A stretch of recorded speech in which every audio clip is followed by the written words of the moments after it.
Con su permiso, Presidenta.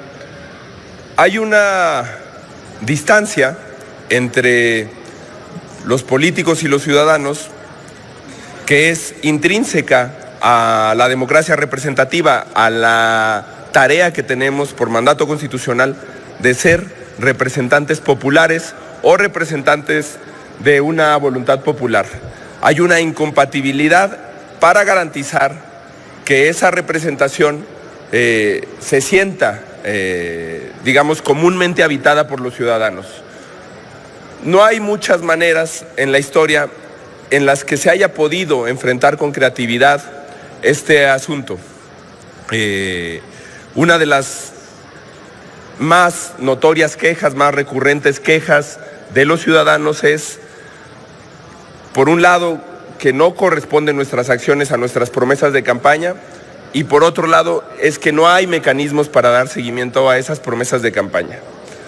Y la verdad es que todos escuchamos eso, atendemos ese reclamo y le decimos a los ciudadanos que con nosotros no va a pasar, que si nosotros llegamos al cargo que les estamos pidiendo su confianza para alcanzar, sí vamos a regresar a su casa, sí vamos a regresar al distrito o sí vamos a regresar al estado que representamos, a dialogar con ellos y a tomar en cuenta su opinión para nuestro trabajo, y que también vamos a activar un mecanismo de rendición de cuentas en el que ellos puedan verificar el cumplimiento de lo que les estamos ofreciendo. Es decir, a un problema profundo, a un problema que amenaza a la democracia en su conjunto. Ustedes pueden checar, hoy se publicó el Latinobarómetro y México tiene apenas un 18% de ciudadanos que apoyan la democracia. Es algo que se nos va a estampar en la cara a todos tarde o temprano. Es algo en lo que nadie puede ganar en la elección del 2018. Así se crea que hay alguien que puede ganar y cultivar, digamos, este caldo de descomposición social que existe hoy. Es una situación que tarde o temprano nos va a reventar, pero aunque sepamos que es un problema tan complejo, siempre respondemos con voluntarismo. Siempre les decimos, no va a ser mi caso, confía en mí, o confía en mi partido, o confía en los de mi grupo. Nosotros proponemos darle un tratamiento institucional a este déficit de representación y a esta idea de que no cumplimos lo que prometemos, de que no hay una correspondencia entre lo que vamos a ofrecer en campaña y lo que hacemos desde el servicio público. El presidente Peña Nieto hizo 296 compromisos ante notario, 266 compromisos ante notario público. De hecho, el eslogan de su campaña era "te lo firmo y te lo cumplo". Y había recogido esta experiencia administrativa de su gestión en el Estado de México y se suponía que íbamos a ir avanzando en su gobierno, atendiendo estos 266 compromisos y viendo cómo se cumplimentaban. Hoy no solamente no le importa recordarnos esos compromisos al PRI, que sería entendible, la oposición nunca sube a esta tribuna a exigir, no lo retomamos en los informes de gobierno, en las glosas, en las comparecencias, para desde ahí sostener cuál es la evaluación de ese gobierno que hizo 266 compromisos firmados ante ciudadanos y que, según una resolución del Instituto Nacional de Acceso a la Información Pública, apenas lleva 93 cumplidos, es decir, mucho menos de la mitad. Y sabiendo que estamos en el 5º año de gobierno, no le alcanzaría. Hay un ciudadano que fue teniente de la Marina de México, entre otras cosas, fotógrafo, pero que es un ciudadano muy activo en las redes sociales, que se llama Alejandro Juárez, y hizo ese planteamiento hace unos días en un artículo que difundió, sobre todo en redes sociales. Y él convocaba a expedir un mecanismo de resultados garantizados que nos permitiera darle seguimiento. Les platico brevemente en qué consiste ese mecanismo.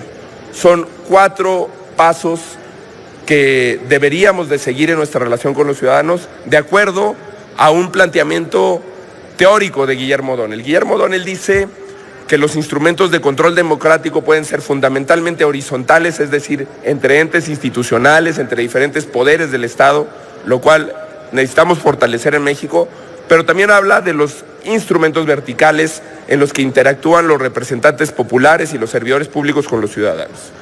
Nosotros lo que planteamos es, que cada candidato o cada candidata a un cargo de elección popular tenga la obligación de registrar sus promesas de campaña ante la autoridad electoral. sean particulares, sean generales. Si se compromete a hacer algo, debe de registrarlos ante la autoridad electoral para que esté un catálogo de promesas de campaña. 2, que cada año de ser electo o electa en ese cargo, su informe tenga que estar basado en esas promesas de campaña. Su informe de resultados, y tenga que ser ante un organismo ciudadano.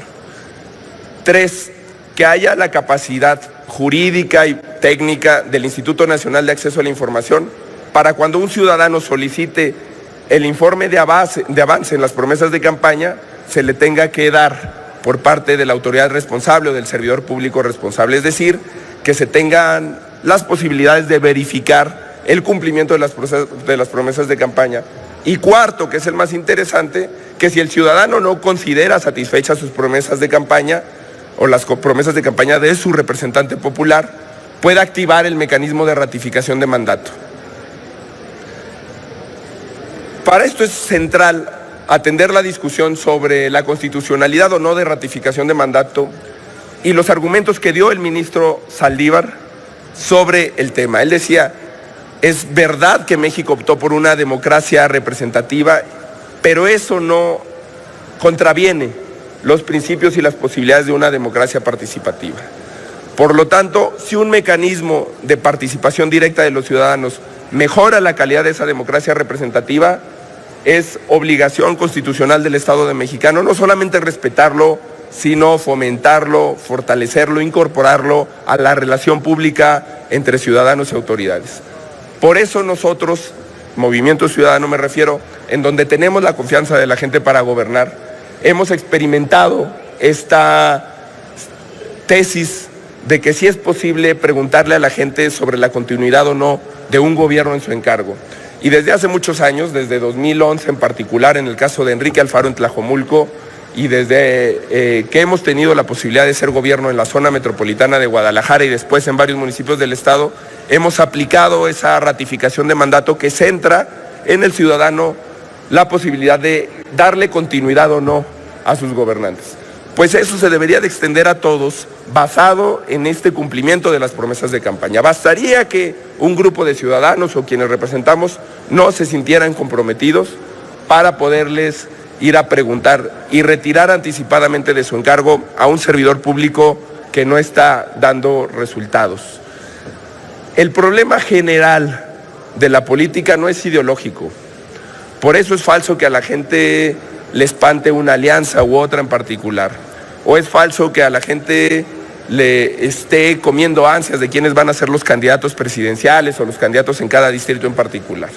Está muy probado que en una 3/4 partes de la población ni siquiera se alcanza a enterar en la campaña de quién es el candidato de cada partido que está compitiendo en su distrito para representarlo como diputado federal o en el caso de los estados como senador.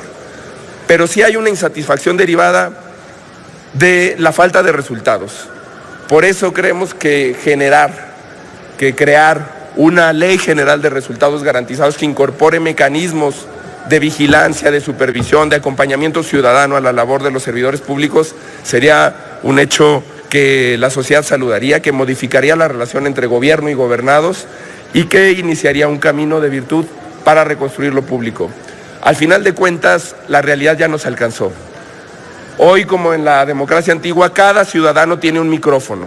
Gracias a las redes sociales y aún con problemas de conectividad y de accesibilidad que también hay que reparar, cada ciudadano cuenta con un micrófono de expresión. Es nuestra responsabilidad transformar eso que puede ser una masa iracunda, una masa que dé likes o de caras enojadas o de insultos en las redes sociales, a crear los mecanismos institucionales para canalizar eso. La semana pasada recibimos 1.600.000 firmas de una ciudadana que activó en una plataforma digital un mecanismo de este tipo. Darle seguimiento a eso, atender ese tipo de demandas, va a ser lo que realmente resignifique la labor de la política en los tiempos, en la era de la información y en los tiempos de la insatisfacción democrática. Creo que a todos nos ayudará generar mecanismos de este tipo y es una propuesta de creación de ley general, de reforma constitucional que sometemos a consideración de todas y de todos ustedes. Gracias, presidente.